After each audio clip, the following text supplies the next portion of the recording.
Good evening, everyone. Let's talk tonight about Galatians chapter 3 and verse 13. This is an often quoted verse, but rarely understood properly.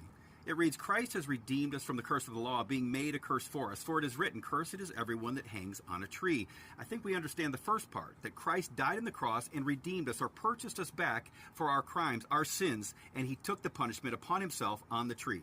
But why is the cross of Christ being compared to a tree and a curse? Let's take a look. We're going to have to take a look at the Old Covenant to understand.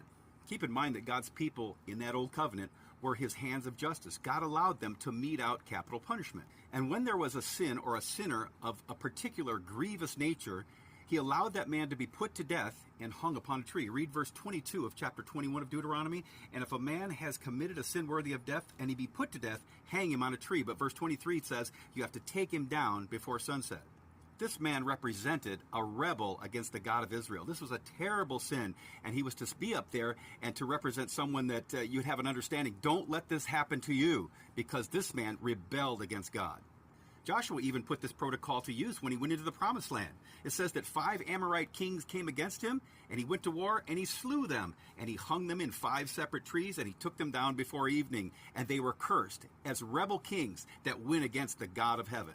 So now can you see why it says in Galatians chapter 3:13, cursed is everyone that hangs upon a tree, and Christ took that curse? He represents the rebel that went up into the tree. That is the example. Don't let this happen to you. And though he never sinned, according to 2 Corinthians chapter 5:21, he became sin for us. He became the curse for us. He was hung upon a tree, just like those rebel kings back in Joshua chapter 10 and in Deuteronomy chapter 21. He became that curse so that we wouldn't have to. And the beauty is the symbolism, friends, where the rebel kings were taken down before sunset. Jesus on the cross was taken down before sunset, perfectly meeting all of prophecy.